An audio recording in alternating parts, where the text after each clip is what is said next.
بسم اللہ الرحمن الرحیم نحمدہ ونصلی علی رسولہ الکریم اما بعد۔ معزز سامعین کرام، جب ہم کھڑے ہو کر تکبیر تحریمہ کہتے ہیں اور ہاتھ باندھتے ہیں، اس کو قیام کہا جاتا ہے۔ میرا آپ سے سوال ہے کہ جب ہم رکوع سے اٹھ کے کھڑے ہوتے ہیں سجدہ میں جانے سے پہلے، اس کو کیا کہتے ہیں؟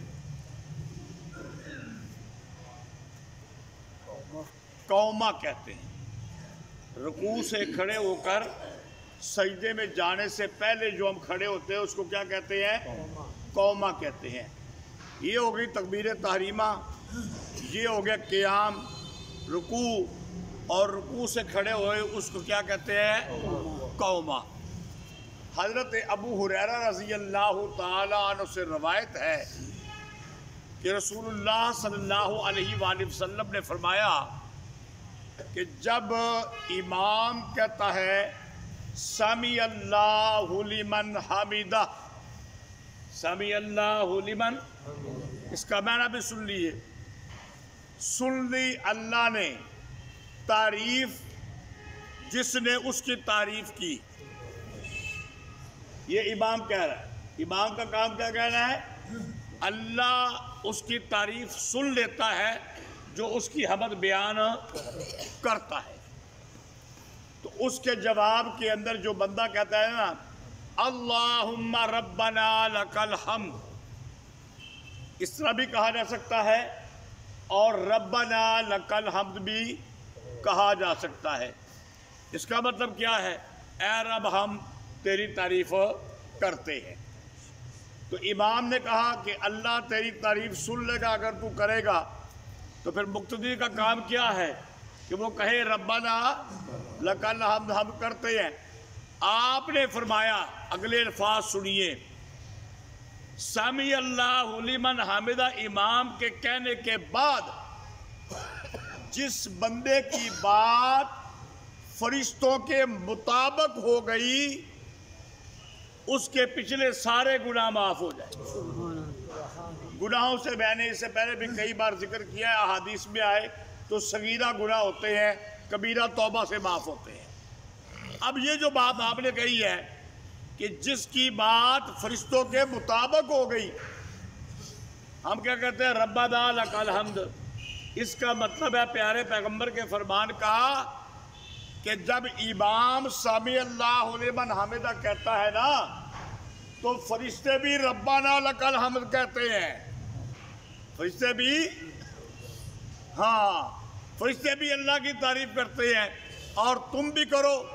جس کی بات فرشتوں کے مطابق ہو گئی اللہ اس کے پچھلے سارے گناہ معاف۔ اسی طرح کی اور حدیث سنیے اسی بارے میں، قوما کے بارے میں۔ حضرت رفاع بن رافع رضی اللہ تعالیٰ عنہ سے روایت ہے کہ ہم نبی کریم صلی اللہ علیہ وسلم کے پیچھے نماز پڑھ رہے تھے۔ آپ صلی اللہ علیہ وسلم نے کہا سمی اللہ لمن حمیدہ۔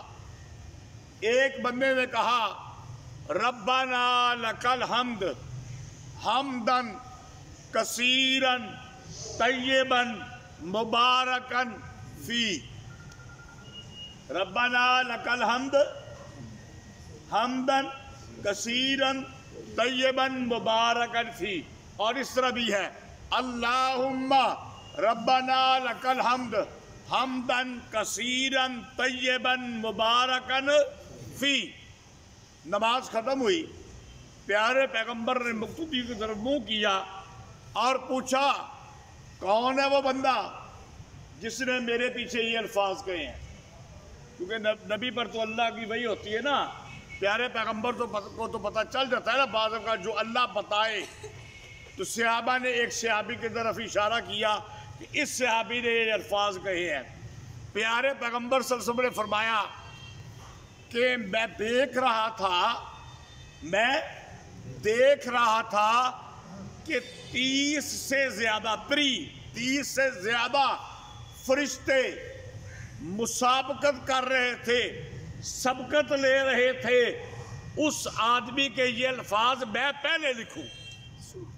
3 تو زیادہ فرشتے اور ایک کوشش میں کرتے سن کہ اس بندے نے جو لفظ کہے ہیں نا ربنا لکل حمد حمدن کثیرن طیبن مبارکن فی، 30 سے زیادہ فرشتے یہ کوشش کر رہے تھے کہ یہ جملہ میں پہلے لکھوں، کیونکہ جو فرشتوں نے لکھنا ہے وہ اللہ کو دکھانا ہے.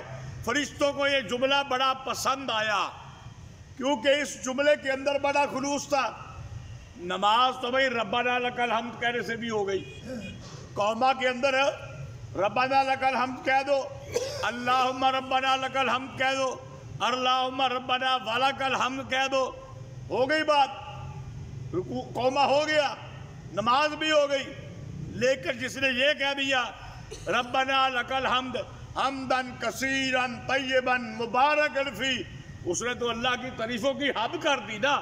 تو جب اس نے اللہ کی تعریفوں کی حد کر دی تو فرشتوں کو اتنی بات پسند آئی کہ فرشتے کہنے لگے میں پہلو لکھا. تو جب فرشتے کہتے ہیں کہ میں پہلو لکھا تو کیا اللہ نہیں کہے گا کہ پہلو میں ثواب دے آئے ہوں؟ کیا اللہ نہیں کہے گا کہ پہلے میں اس کو زیادہ ثواب دوں؟ تو بات یہ ہے کہ دیکھو نماز جو پڑھنے کے لیے آتے ہیں، نماز تو پڑھنی ہے اور ربنا لکل حمد بھی کہنا ہے.